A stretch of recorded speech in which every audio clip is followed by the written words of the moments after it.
Welcome to the deep dive, where we like to really get into some fascinating topics. Yeah, fascinating topics. From across the African continent. And, Yeah. Today we're doing something a little bit special. Okay. This is part of our Dear African podcast series. Oh, cool. And today's concept is cognitive dissonance. Ooh, that's a good one. You ever heard of that? I have, yeah. Yeah. So. That's a real brain twister. You know? Oh, It really makes you think about how our minds work. yeah.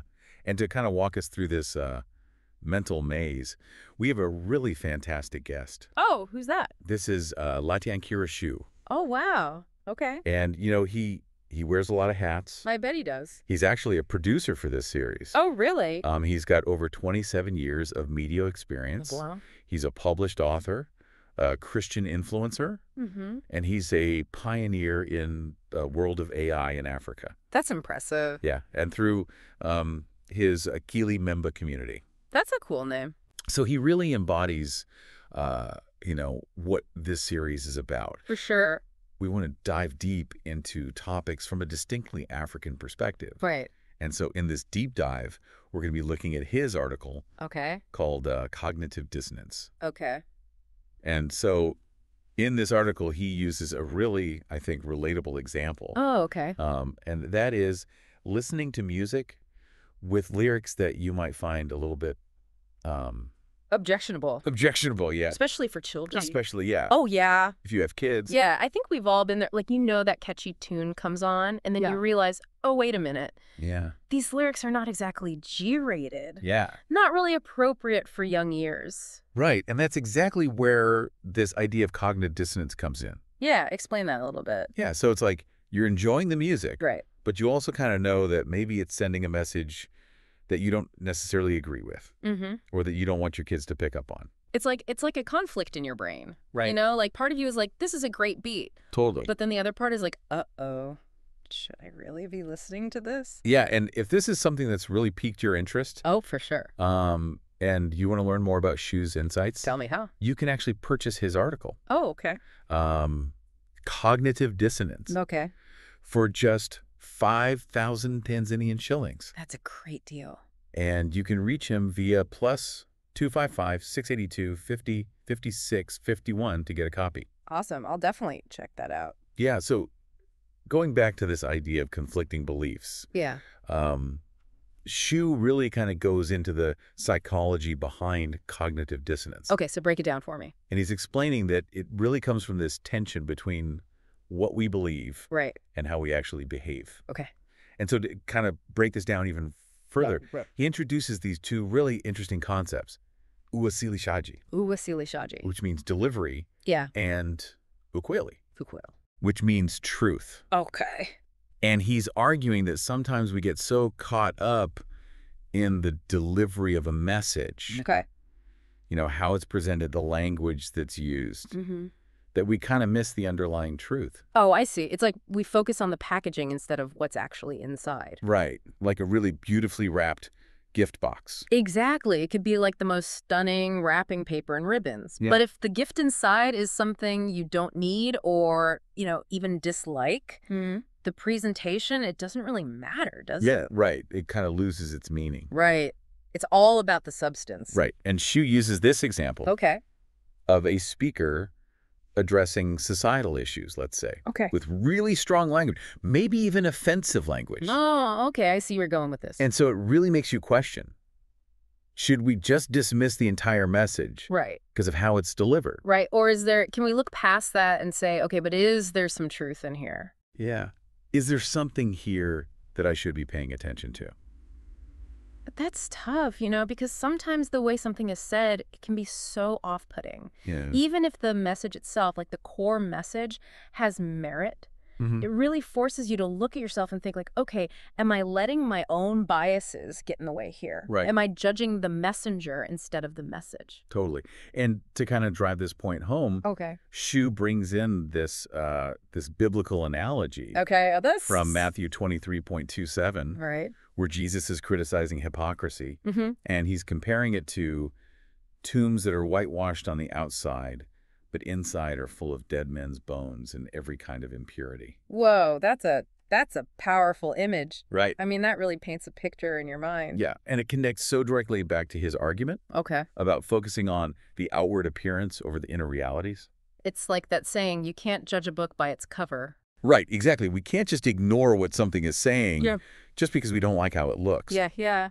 And as we get deeper into Shu's insights, Right? I just want to remind you that you can actually purchase his article, Cognitive Dissonance, for 5,000 Tanzanian shillings. Super affordable. And you can reach him at +255-682-505651. Awesome. So stay tuned as we continue this deep dive I'm ready. into this really fascinating topic. Let's do it. So, yeah. What else does Shu have to say about this? right. So Shu doesn't just talk about cognitive dissonance. No. He actually takes it a step further. Okay. And he explores what are the real world implications Yeah, of that's this. where it gets real. This is where it gets real. All right. And he's arguing that ignoring these underlying issues, ignoring these inner realities, as he calls them, can have really serious consequences. Oh, wow. Okay. It's like seeing a car heading straight for a wall. Oh, no. And you're focused on the color of the car. Instead of, actually trying to, warn someone or stop it. Right. Instead of trying to do something about it. Yeah, that's a good analogy. Or witnessing someone engaging in some really destructive behavior, and you're getting so caught up in, how they're talking about it. Right, like their tone or their language. Right, instead of addressing the behavior itself. That's a really good point. And this really leads into his concern about the impact of all of this on children. Oh, go. He calls out specifically music and social media. Right.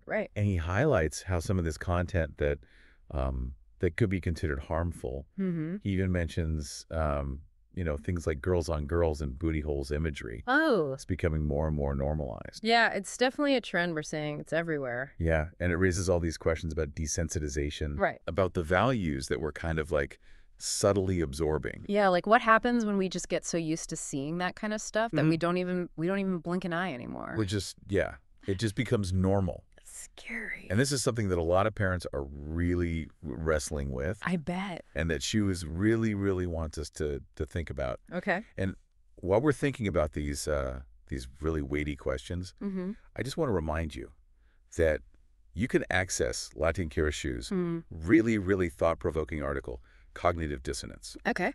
For just 5,000 Tanzanian shillings. It's a steal. And you can reach him at +25682-505651 to get a copy. Awesome.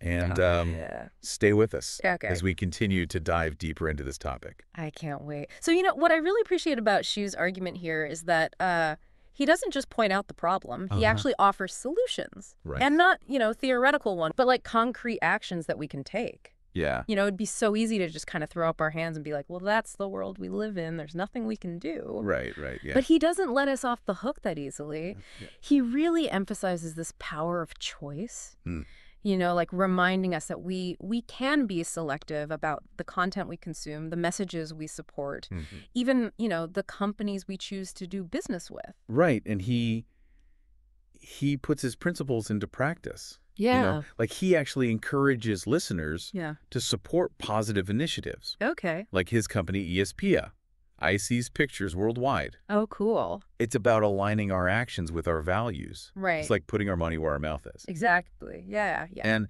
he takes it a step further. He's advocating for the use of technology. Okay. Specifically AI. Okay. What he calls akili eminemba. Oh, that's right. To create music with positive content. Okay. Particularly for young people. So using technology for good. For good, yeah. I like that. That's where I think his entrepreneurial spirit really comes through. Yeah. He sees a problem, this potentially negative influence of certain types of music, and he comes up with a solution, a creative solution, and even provides ways for the community to get involved. Yeah, he suggests contributing to a fund to actually create this music. Okay. Or even learning how to make it yourself through video call training that he's offering. Wow, that's really hands-on. It's like he's saying, okay, you're concerned about the messages that are being sent through music.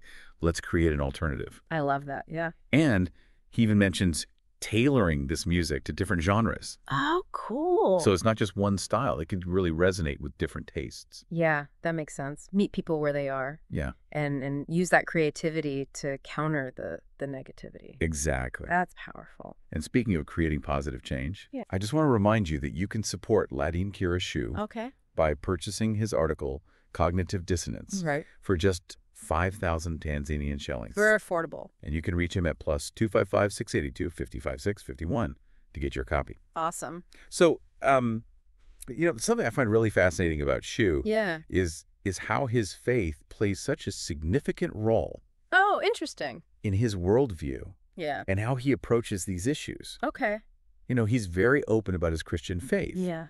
and how it informs his perspective on cognitive dissonance and this need for positive action. That's beautiful. Yeah, he even ends his article with this, spiritual call to action, Oh, wow. urging people to stand together and Yeah. be the voice of change. That's inspiring. It's that combination of, practicality Right. and faith Yeah. that makes his message so compelling. I agree. He's not just offering these theoretical solutions. Right. He's grounding them in his personal beliefs and his values. It's authentic. Yeah, and he's not he doesn't shy away from citing scripture Oh. to support his points. Okay.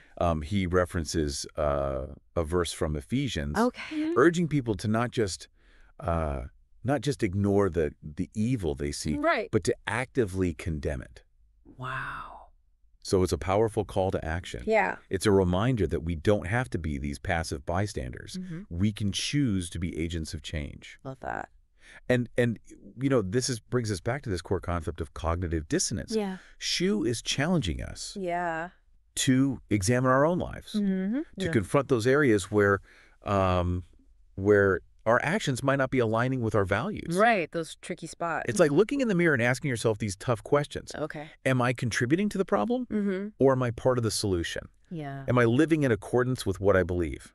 That's deep. Yeah. Those are some tough questions to ask yourself, though. Right. And it can be uncomfortable. No one likes to admit that they might be part of the problem. Right. But you know what? That discomfort, that dissonance, Yeah. that can be a really powerful motivator for growth and change. Absolutely. It's like Shu's holding up a mirror to society and Yeah. saying, look, we can do better. Mm-hmm. We have the power to choose differently, to support different things, to create a different future.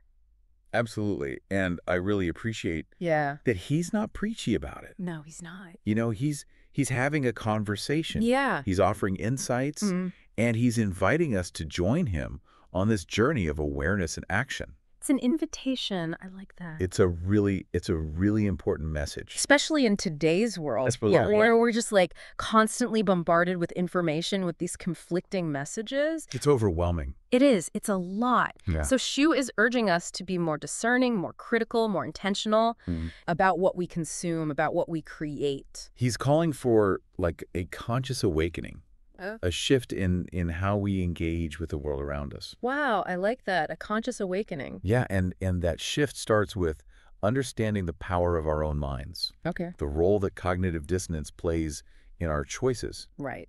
and the ways that we can overcome it to make a positive impact. And as we kind of wrap up this part of our deep dive, Yeah. let's take another opportunity to connect with Latin Shu and explore his work further. Remember, you can get his article, Cognitive Dissonance, Yeah, for only 5,000 Tanzanian shillings that's right. by contacting him at +255 682 505651. So one thing I found really interesting about Shu's work, was how much he focuses on AI, Yeah. Akili M, as he calls it. Mm-hmm. He really sees this technology as a powerful tool for positive change. Right, and especially within the African context. Right, exactly. It's really cool how he's kind of weaving together his personal experiences, his faith, and his passion for technology to create this really unique perspective. Totally. And he's not just observing these trends. No. He's trying to actively shape the conversation.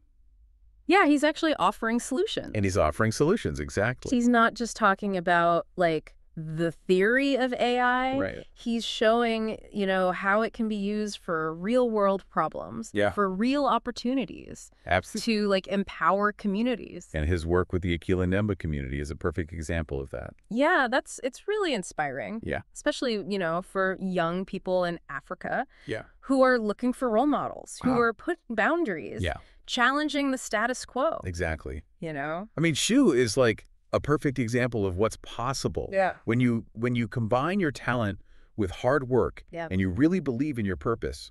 Yeah, he's making technology accessible. Yeah. And relevant to the African experience. Absolutely. And he's not waiting around, for someone else to do it. He's a doer.